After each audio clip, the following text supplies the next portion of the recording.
Hello there, everybody. Good afternoon. Welcome to another IWFM webinar, which is part of the Navigating Turbulent Times series.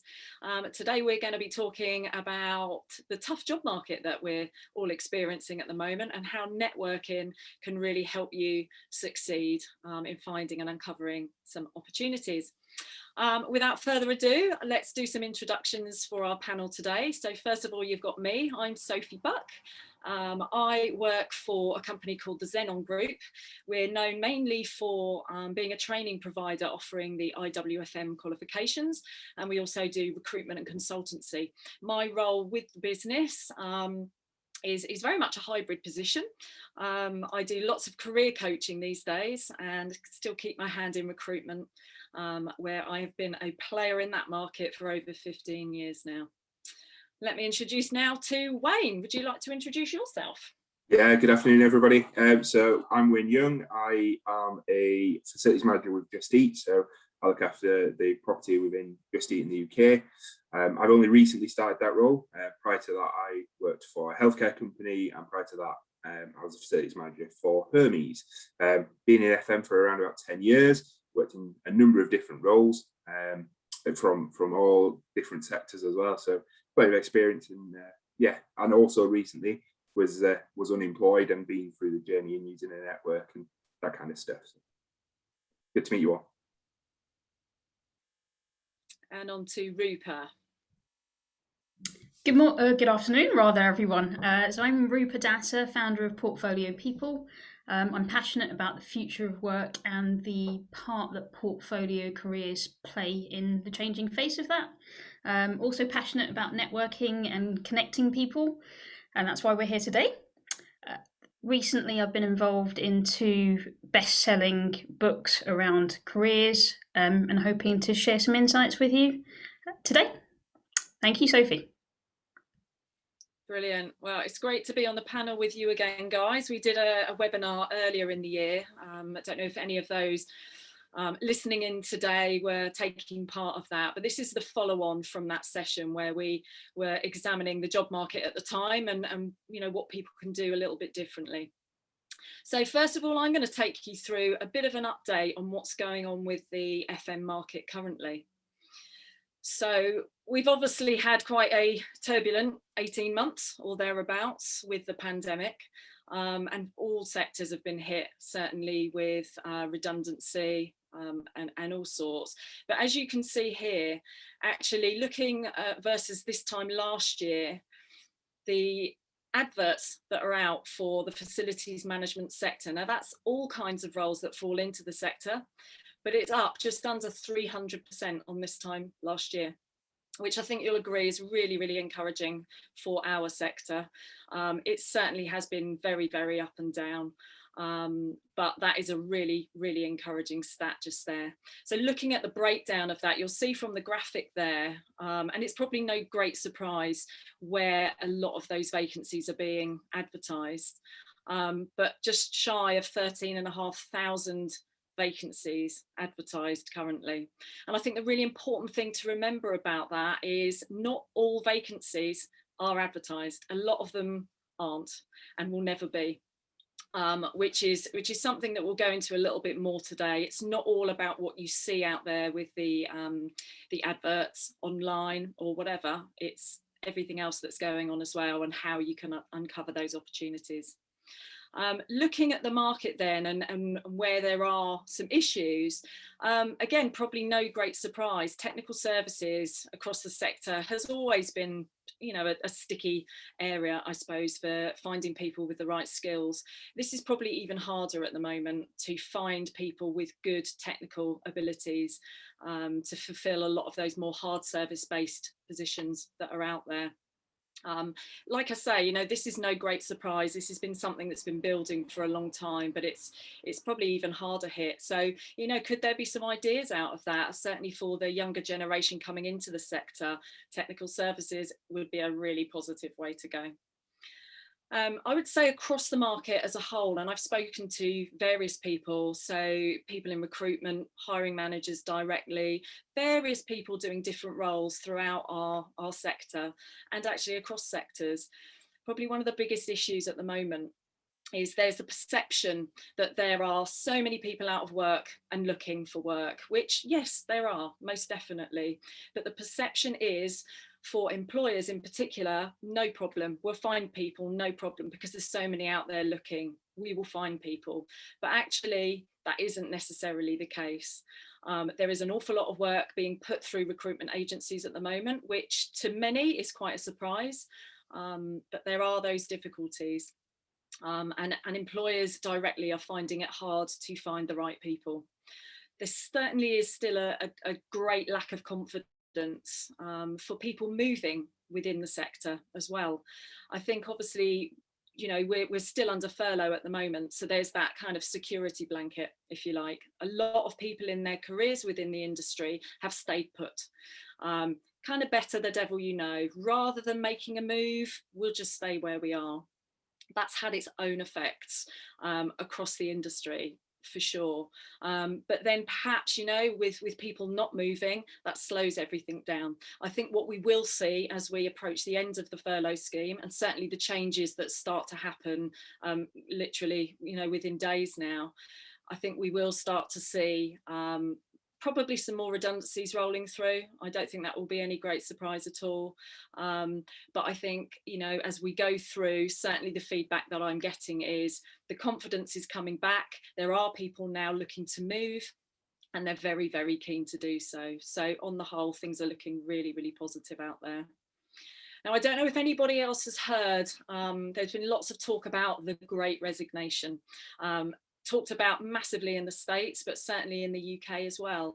And really what it's referring to is the effects that the pandemic has had on the workplace and on the person in their positions at the moment. We've all been forced to work remotely from home. We've had a complete change in how we work, and our day-to-day lives have changed massively. And what that's led to, and I'm sure you'll agree, is lots of people rethinking actually what they want out of life and what's important to them. You know, how great that you've not had to perhaps sit on a train for an hour or two to get to work before you've even started doing any work. And actually you're back at the end of the day because you can see your children, you can have a social life, however small that social life was, obviously at various different points. But it's those sorts of things which are being talked about in the, are there so many people now who are thinking, I want to change things.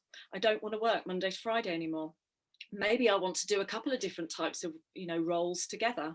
So there's lots of rethinking going on, which is exciting for those people, certainly. But also the great thing about that is from those changes will come opportunities. So I think the market itself is really positive at the moment. It's definitely on the up. It's not without its issues, and I know that there's still a lot of people struggling to secure positions, but it's definitely on the rise and things are looking positive. I'd love to hear any comments or questions anybody has got about that, so do add your questions into the question box if you get an opportunity. My last point on this before we move on is, with the market as it is and the changes that we've all experienced over this period of time, I would certainly recommend that you use everything that you've got in your tool belt to promote yourself. Online networking and marketing of yourself is such a fantastic way to do things.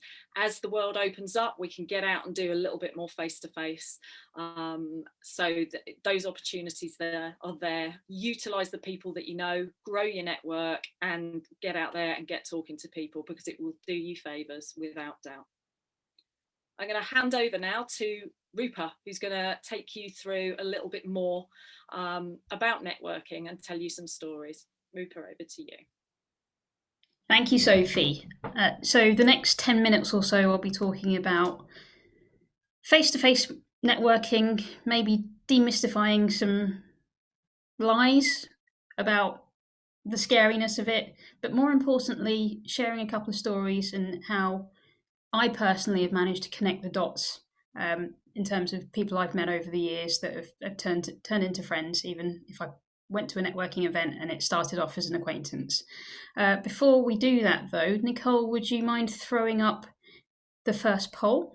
So we'd like to know, ask you to reflect on where your last job role or opportunity came from. I'm going to leave that poll up for about 90 seconds.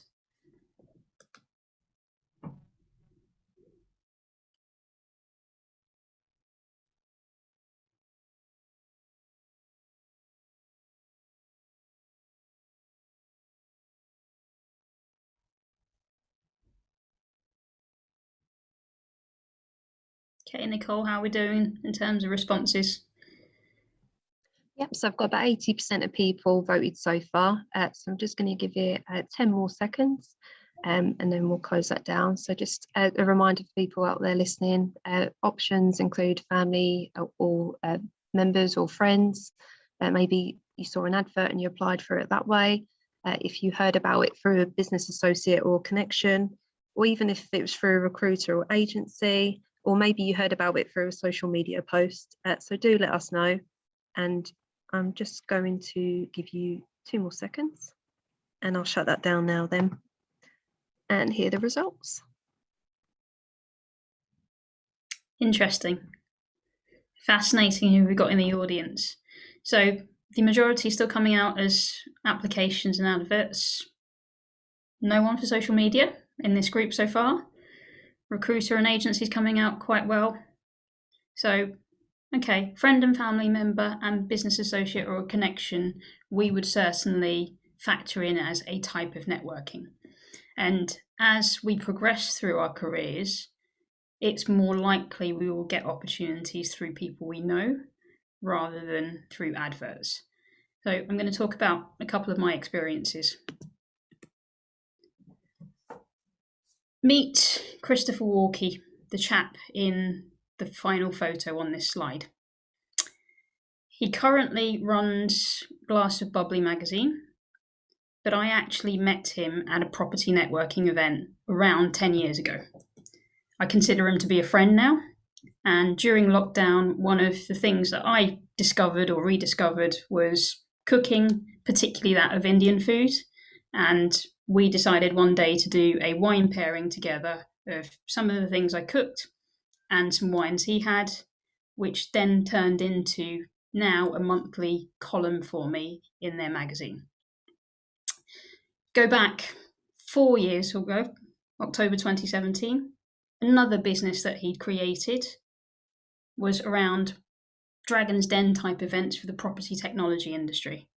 And because of the connection that we made 10 years ago and how we kept that going through social media, actually, mainly Twitter, he invited me to get involved and MC some of those events.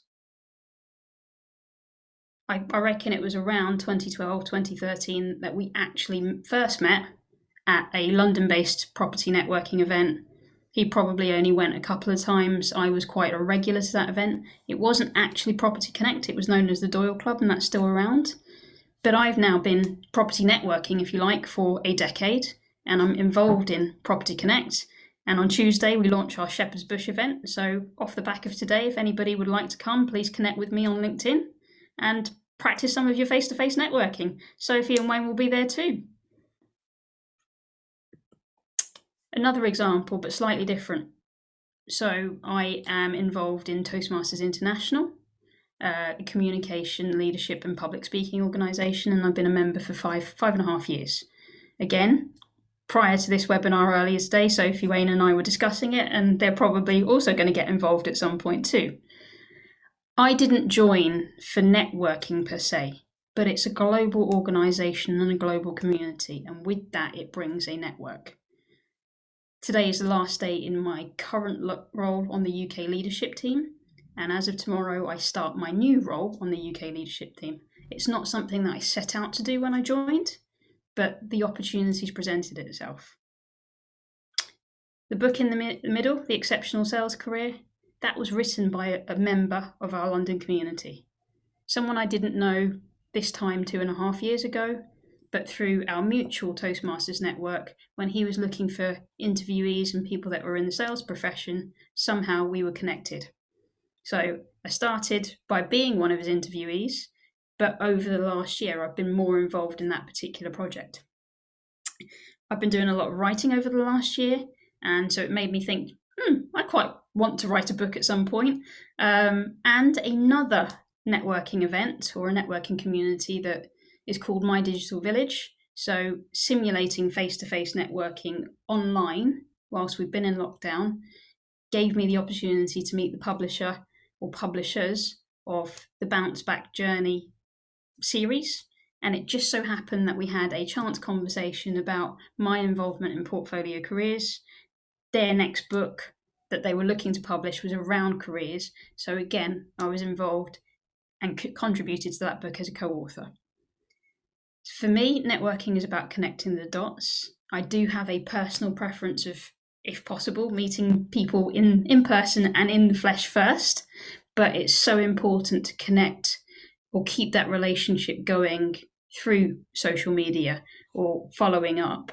Again, let's use Wayne and Sophie as an example. We were connected through the IWFM December last year in order for us to put in our first panel back in January. So 6 months later, we haven't yet met in person, but we've kept that relationship going and we hope to meet properly in person next week. Similarly, my involvement in the IWFM, I have been around from, when it was called the previous name. So I've been around for a while, networking, and that's where this particular opportunity also came up. So I'd like to invite you all, before I hand back to Sophie, to think about where your last opportunity came from, where your next opportunity could come from, but also take an open mind when it comes to networking. It's not necessarily about an immediate result, but continuing that relationship over a period of time. Sophie, over to you. Brilliant. Thanks, Rupa. So that's a really good illustration there of how your network can just elevate what you're doing yourself personally. A chance meeting, a chance conversation with somebody years down the line, you keep in contact and look at what can happen to you in your career in general. It's incredible stuff. So I guess for most of us at the moment, and certainly over the last 18 months, face-to-face networking has been really difficult. So a lot of us have been online an awful lot more on things like this, or various Zoom calls, on the phone more, whatever it may be. But for sure, a lot more people have been spending a lot more time on social media, and in particular on LinkedIn. So I would imagine that the majority of people, if not all of the people listening today, have got a LinkedIn profile, and hoping that you've had some success with it in the power of LinkedIn and what it can do for you. It's certainly not the only social media platform that can help you if you're trying to develop a career or find job opportunities, but I guess it's probably the most recognized in terms of having a professional profile out there that anybody can see. So just a few points to discuss around this is keep your profile looking really fresh.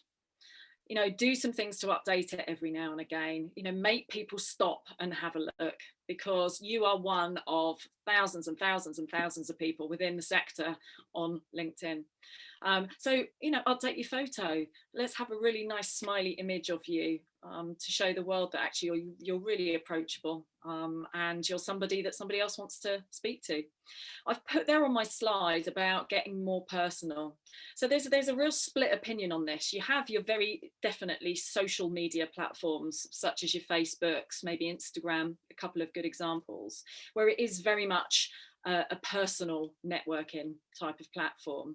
But what we certainly found over this period of time, more than ever, is LinkedIn has got a lot more personal, because ultimately we're all human beings. We all share some common interests, and actually, if you're looking at things very generally, we all like people who are like us in some ways. And we buy from people that we like. So even just keeping that kind of thing in your mind, getting more personal, with your intro section on your profile, tell people who you are. You don't have to just reflect what you do as a job. Okay, yeah, we know that you're a facilities manager at a bank in such and such. Great, we can see that when we look down at your listing of your employment history. But tell them who you are. Tell them why you're passionate about what you do, what makes you jump out of bed in the morning, what you do on a weekend, you know, what your drivers are. Give them a bit of you, because we engage with that, and it's how people build rapport. And you can do that online. It doesn't need to be in person. Getting active generally on any of these platforms is definitely the way forward. You can't expect to just go onto the platform every once in a while, check the jobs, see if there's anything that you fancy, and not contribute in any other way. You're not going to get great success from just doing that. You may get success, absolutely, but just doing a few of those extra things. So get active, make some comments on people's posts, even if that starts off with just a like something, maybe share some content that you find interesting. Follow some different hashtags. If it's FM in particular that you're interested in, follow the hashtag facilities management hashtag and see who else is posting. Get some insights, share some insights with your network. Even if you just build that in to what you do every day. So many of us are on social media. 10 minutes when you're having your coffee in the morning, 10 minutes when you're having your lunch, and maybe 10 minutes before you finish up for the day. Whatever it is, investing a bit of time in keeping active and utilising your network is so key. Just as it is if you're an IWFM member. We have a great IWFM website. It tells you all sorts about the industry. It talks about training. There's articles on there. You've obviously got all the information about the events like this one. If you're a member, utilise that. You know, how often as members do you actually go on to the professional body website? It's worth having a look, find out who people are, reach out to them on LinkedIn, connect, you know, build those relationships that will ultimately really help you in your career. I don't think people really utilise that as much as they could. Maybe think about doing something a little bit different. So something that I've experimented with during the course of this year is Clubhouse. Again, lots of mixed opinions and views on Clubhouse. It's only just opened up for all to be able to use in terms of technology. But it's an interesting platform to have a look at. And there are people and groups on there from all walks of life, industry specific or hobby specific to what you're into. But it's a great way where nobody can see you. You chip into a conversation if you want to, or you just listen. You could have that on in the background, just like you're listening to the radio, and pick up stuff and learn and find out the people in the industry that you want to speak to. Then you go off and find them and connect and start developing that network some more. I can't stress enough the benefit of raising your profile. And I just want to get the other guys on the panel here to chip in about, you know, the benefits of sharing and commenting and sharing each other's posts, which we've obviously done for each other to publicise what we're doing today. Guys, have you got any sort of comments that you want to make on kind of just raising your profile and building your brand online?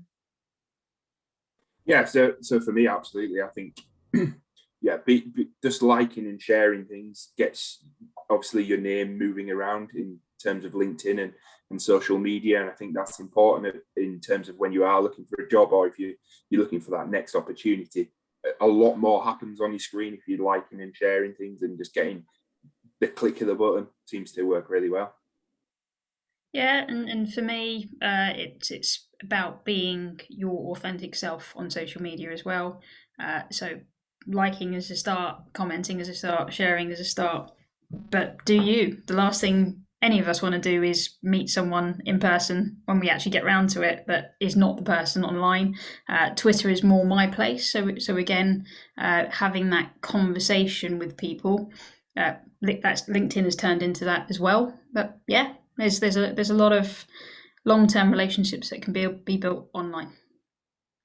Yeah, definitely. And you know what, I think networking to a lot of people is a scary subject, particularly the in-person networking. The thought of having to walk into a room full of people that you don't know is really, really daunting. There are ways to make that feel easier, but actually if you pull that back and you think, okay, well, I'm online, so I'm in my house, or I'm maybe in the office, or wherever you may be, it's a lot easier.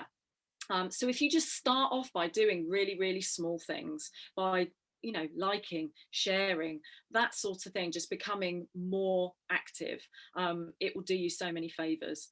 One really good tip, actually, really simple, is look at your notifications on LinkedIn. So you can see when somebody's looked at you. Now, I don't know about you, but I get really curious and I think, okay, so why has that person looked at me? Sometimes it makes sense, other times it doesn't. 9 times out of 10, I'll ask to connect with them. And then what I'll also do at that time is I'll say, oh, hi there, I noticed that you viewed my profile. Any particular reason why? Shall we get in touch and have a conversation? It's really easy, and it's sparked off lots and lots of conversations. So check your notifications. If somebody's looked, connect with them, build your network. It's super quick, and it's a really good way of getting things going. Now, I've also mentioned there to check your SSI score, which again, this is LinkedIn specific. So this is your kind of, your sales index, I suppose. So if you take this link that I've put there and just put it into your browser, it will show you, if you have a LinkedIn profile, how you rank in terms of different things. It's kind of broken down into how effective your brand works for you, the content that you put out there, that sort of thing. But it gives you a score out of 100, and it breaks it down as to you in your industry sector and you in your network. It's really worth having a look at. It's interesting. I urge you to do that. That's a really good thing to have a look. How effective are you currently on LinkedIn? Check that out.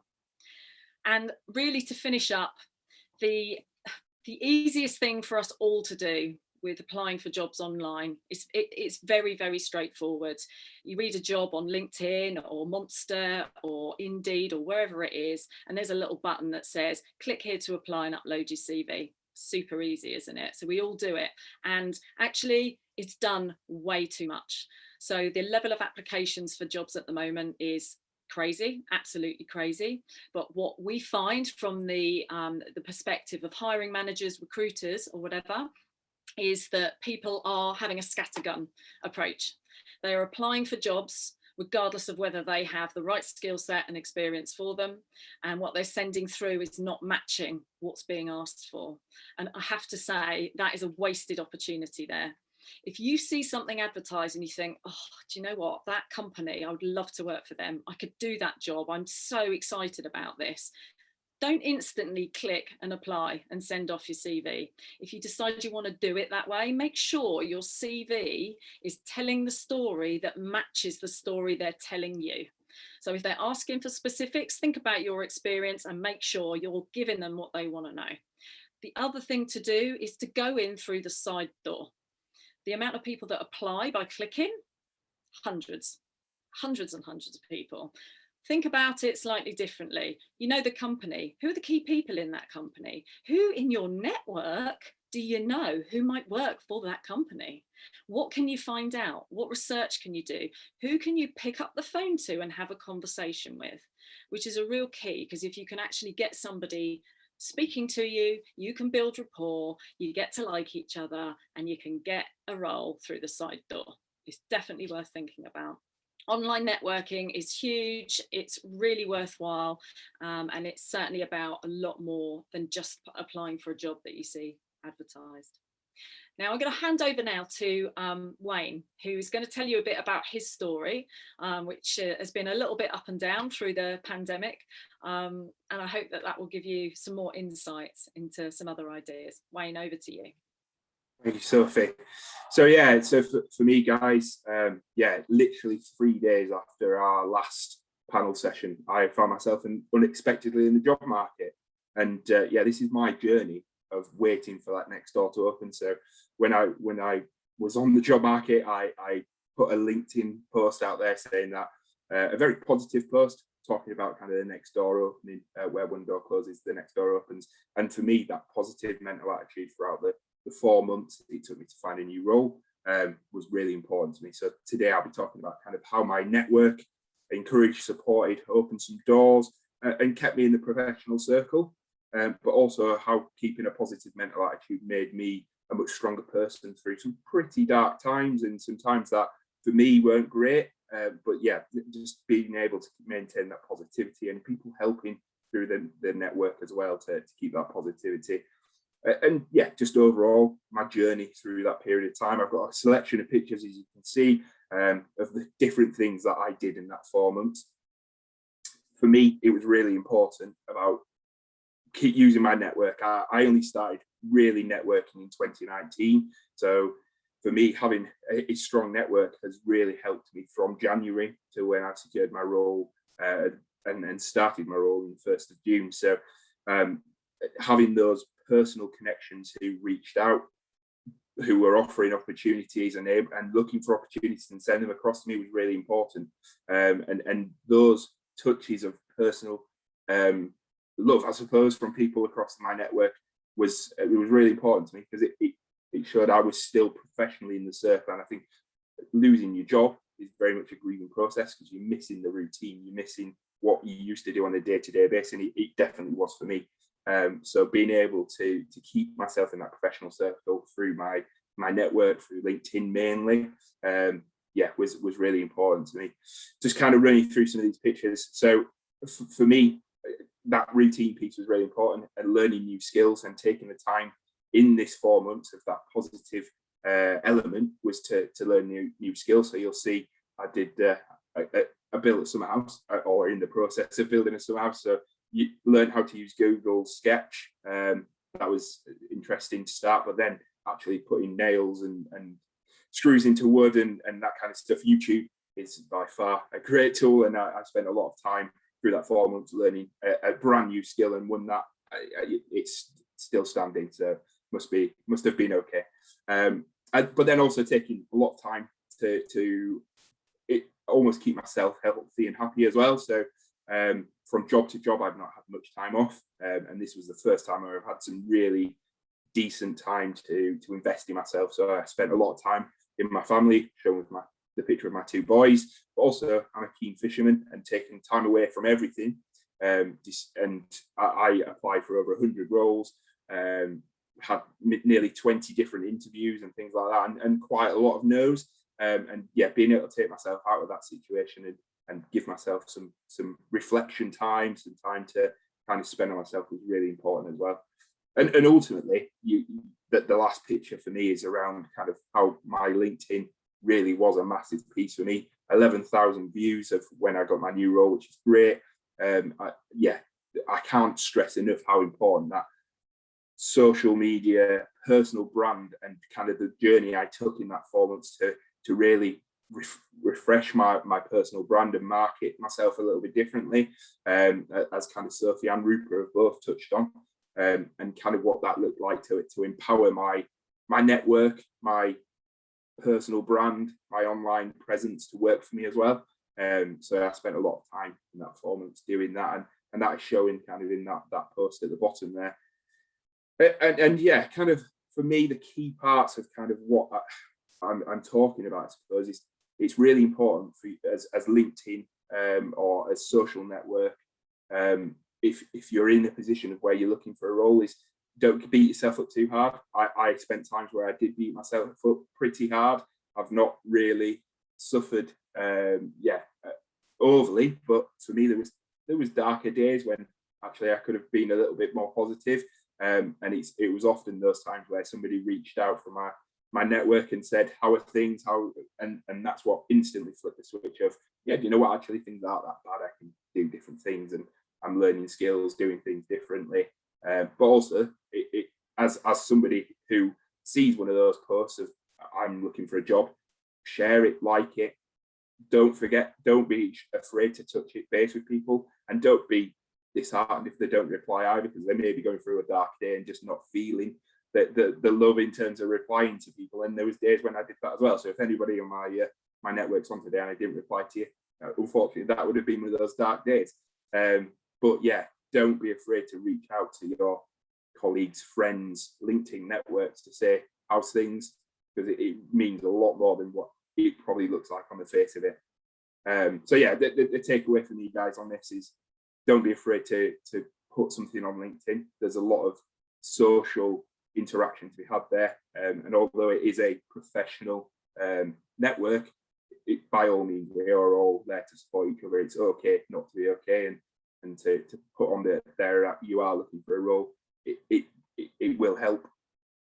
But likewise, if you are in a role and you see somebody who's looking for one, share, get that information out there, spread it wide and far, because it means so much.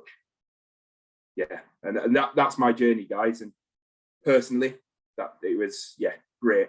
It's 4 months of being able to grow myself. That's brilliant, Wayne. Thanks for sharing your story with us. And I think that's, really positive that, finding out a few days after we did a very positive webinar, everything changed for you. But actually you've come out the other side of that, and there was parts of it that actually were really, really positive for you, and some parts not so great. But actually, again, it's just another way to clarify that networking is so important, and it really, all it is just having conversations with people. It's not scary, it's nothing you should shy away from. It's listening and responding and actually helping people where you can help them.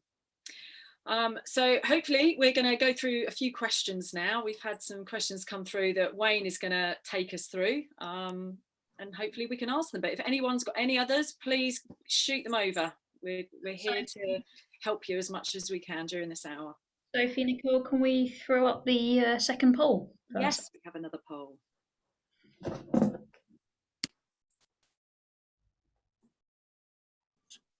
Perfect. So that should all be live on your screens now. So just following the stories and advice from Sophie, Wayne and Rupa, we just want to get an idea on how you feel about networking and navigating through your network. So if you feel like you've actually taken something away from today, that your action, hopefully you're selecting that answer. If you feel the same as before, that's fine. Feel free to answer that honestly. And also the third option, which is very, very blunt, and it is anonymous, but if you did hate it, put that down as well. Okay, so that's the majority of you voted. Let me end that now and I'll share those results. Okay. So majority are taking something away, which is very, very positive.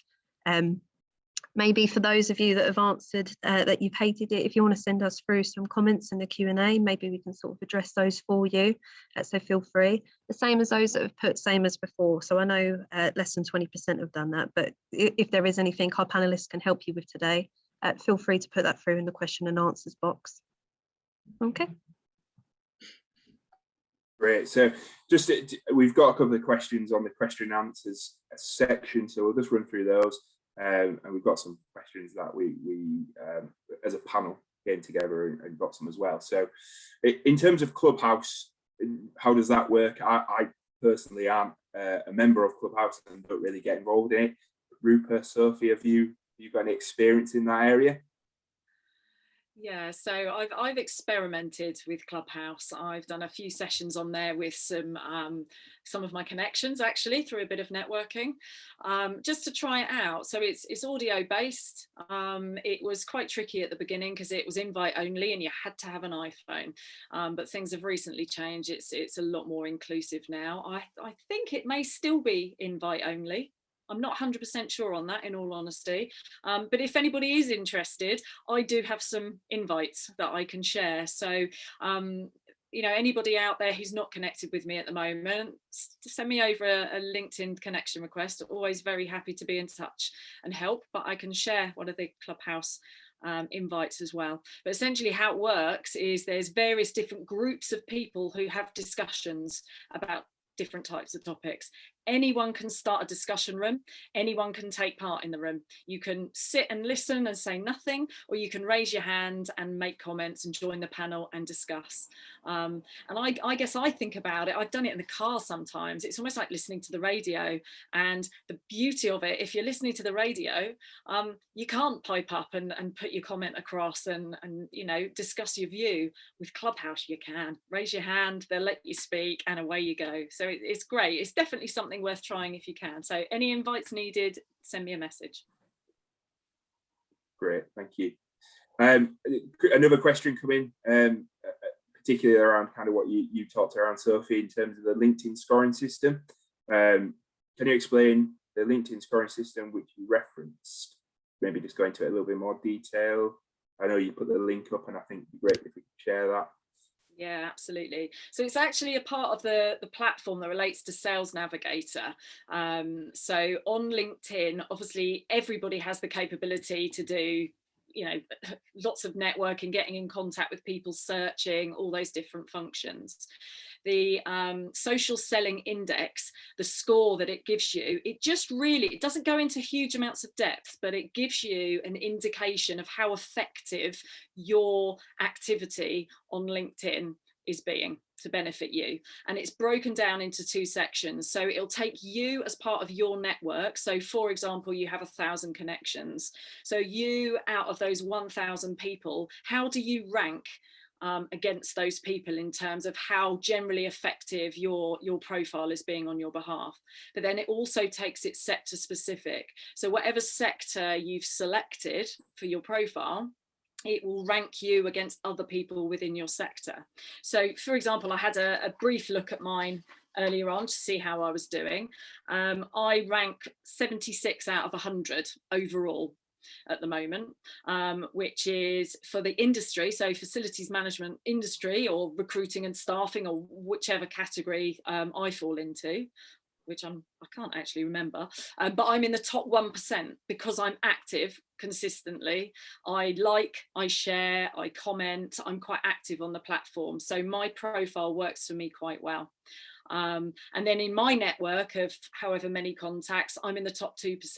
So what that indicates to me is I must be doing something right because it's working effectively. So it's just something, it's a bit of information, it's worth having a look at, and it's good to look at it before you make some changes to your profile. And it's even better to look at it after you've seen the fruits of your labor and see, you know, what results those changes have made. Check it again afterwards and see what the differences are. Yeah, absolutely. And it's a competitive job market. So as with anything in competition, it's trying to get yourself ahead of the competition. So yeah, that sounds like a really useful tool to really set yourself up to succeed there. Yeah, great it's stuff. fun. It's fun. Give it a go. And then Liz Kentish has asked, any thoughts about tagging people in LinkedIn and Twitter posts? Yeah, for me, it's all about that, getting that, sharing that love, for want of a better word. So it's nice to be able to do that. That's my opinion. What about you guys?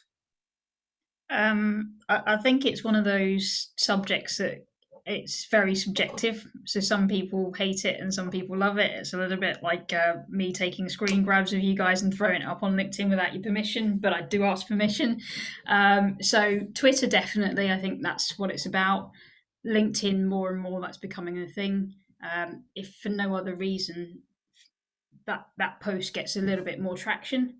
And yeah, maybe tagging people in so that they see it for sure, potentially share it within the network and so on. Yeah, I agree with that. I'm not a Twitter user. My platform of choice, in case you hadn't realised, is LinkedIn. Yeah, I think there are certain benefits to tagging other people. I think where you need to perhaps be careful is what you're tagging those people in, and the tone of voice of your posts. And maybe before you tag people in, you know, what level of relationship do you have with that person? So Liz Kentish, hi Liz, who's asked that question. I've tagged Liz in some of my posts before because we have a common interest of running. So I decided I'll tag Liz because she has a common interest to me. Now, where that post then goes, Liz's followers will perhaps see my activity and vice versa, and so the reach is a lot further. So by doing that sort of tagging, it can be really useful, but I would just say, you know, to look at that with caution, particularly at the beginning of a relationship with somebody, and just be aware of your tone of voice, I would say. Great. Yeah, no, absolutely. A really great question from David Kentish as well, in terms of, and really one that probably I struggled with when I started, but I'm sure plenty of people who are listening today are in a similar position. For those people who do not like networking, what tips would you give them to get started and give them the confidence to do so? And I'll start by answering this one. So in 2019, it was a lot of face-to-face networking and that kind of stuff, and I don't really like that kind of thing. And ultimately, it was just going to these events, smiling at people, getting to know people, and then the introductions that came from that. It's about building that initial network, and in some cases, just throwing yourself into the situation a little bit. That's made a little bit easier now with this virtual world of networking that happens, and yeah, those LinkedIn connections are great opportunities to almost start a conversation, and as we start getting back to normal, being able to have those conversations and have a foot in the door to building your network virtually and personally as well. Happy to go next. I think it really depends on your why, and perhaps adopting a curious mindset. So we think of networking events in the context of business, but what about in our personal lives? And one of my favourite examples is when I went to my godson's birthday party, it must have been about 7 or 8 years ago now, and I made the assumption, because their parents were in certain professions, that I wasn't going to meet anyone that was outside of those professions. But I was manning the bar that day, and I met a lot of people, and wish I'd taken my business cards at that point. So networking can happen in any situation. It is about having conversations, keeping the conversations going, and making connections and finding some common ground. Yeah, definitely.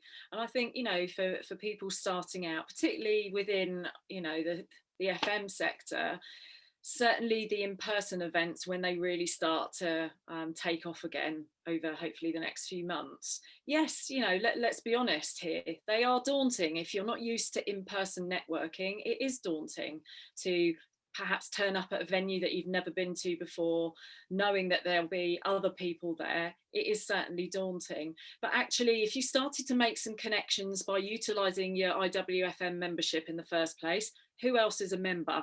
Who else is potentially going to that event? You know, throw a message out on LinkedIn, find out who's going, maybe arrange to meet somebody, you know, do what you need to do to feel comfortable, but also know that there'll be other people in that situation feeling exactly the same way that you are. The events are always really welcoming, and that goes for various different types of networking events. But even the online stuff, you know, it starts with a simple conversation, and we're all human beings. There is always some common ground. It's just listening, really focus on listening to people, because when you really listen, you can find out so much, and then a dialogue can start. You'll put it at ease, and actually it's really enjoyable when you take the worry and the anxiety out of it by just relaxing and being yourself as much as you can. Yeah, absolutely. And what, as a panel, I suppose, what would be your top tips as a starter plan for networking via LinkedIn or even Twitter? Rupert, I think that's probably your area of expertise. Just start. I think, you know, when I first joined Twitter, again, it was genuinely for business reasons. But there's something to be said about, you know, your business profile being different to your personal profile. And as I think both Wayne and Sophie, you've alluded to today, it's about building a personal brand. And now Twitter is my guilty pleasure. I like having the odd chat on there. You know, I have a different relationship with Facebook, and I also understand that LinkedIn is necessary. It's not necessarily something that I feel comfortable with myself, but it's necessary, and the more you do it, the more you get better at it. And that's the same for having conversations. It is an art that you develop over time. Yeah, I totally echo that. It's just start somewhere, just do something. It is just about getting to know people and have conversations. And I think the, the beauty of LinkedIn is you can be quite silent. You set up your profile, you do a bit of like, a bit of share, the odd comment. You build it gradually until you maybe get to the point where you think, okay, I think I might do a post of my own now. Do it, see what happens. If you've got other people, you can always quickly send them a message and say, look, I'm posting today, would you mind sharing it to your network? Or on your post, actually ask for people to share it. What I personally really like to see on any kind of platform is when people are authentically just them, and they say, do you know what, this is my first post, I'm actually really nervous. Or somebody who says, I'm looking for work and I'm struggling, can anybody give me any advice? Those really humble posts are very genuine, and so many people, and I say the majority of people, just want to help people. There's always going to be the people out there who aren't so great, aren't so nice, and want to help, but the majority are. So just start by doing something. If anyone ever wants a buddy to go to an IWFM event with, give me a message. I'll meet up with you and have a cup of tea. I'm sure Rupert would, and I'm sure Wayne would too. Just reach out to your network, because we all want to help and support each other and support this amazing sector that we all work in. Absolutely. Yeah, absolutely. And I suppose in terms of once you've set up that LinkedIn profile, it's about then how you grow it and develop it and what that looks like. Would you keep it very professional all the time, or would you maybe switch it around a little bit? I know you touched a little bit on this, Sophie. Yeah, no, I personally think, yeah, switch it around a bit. I'm not saying this needs to suddenly turn into, Facebook, because it's definitely not for that. But you want people to get to know who you are. And if you're in the mindset of, right, okay, I'm somebody who is looking for a new role, whether you're in a role at the moment or whether you're available, it's not just about what you've done. It's not just about the fact that you've worked somewhere for X amount of years and you've got these qualifications. It's about so much more than that. Anyone who has employed people for, their businesses knows that personality is important. Culture and fit is really, really important. So a CV is a factual based black and white document. You can't inject too much personality into it. But actually, if you couple your CV with a great LinkedIn profile that does give a little bit more of who you are as a person, fantastic. That will give you a more rounded way of getting people to like you and know you and be intrigued. I always say, don't put a copy of your CV on your LinkedIn profile, because that's like putting everything that you've got out on display. No, hold that back. You want to give them some intrigue. You want to give them reasons on your profile to say, oh, yeah, I want to talk to you. You're really interesting. Or I think you'd be a great fit for my business. Let's have a conversation, because that's where you're trying to get to. So absolutely get personal, and say why you're passionate, why you're looking for something. Explain to people and let them see your passion. I'll just echo that, but also come at it from a slightly different angle. I wouldn't say that my LinkedIn profile is fabulous. It's far from, if I'm honest. But I'm also a person that's not a fan of CVs. So it's like having the best website in the world, but no one knows it's there. If you don't post, like, share, comment on social media, no one's going to know you're there anyway. So for me, it's about being more active and consistent in your messaging. Yeah, definitely. And actually, the more active you are, the easier you are to find, from recruiters, from hiring managers, from people who have the recruiter license package on LinkedIn to find you easily. Be more active. Absolutely throw in some keywords that are going to relate to what you're looking for and the industry sector that you're interested in.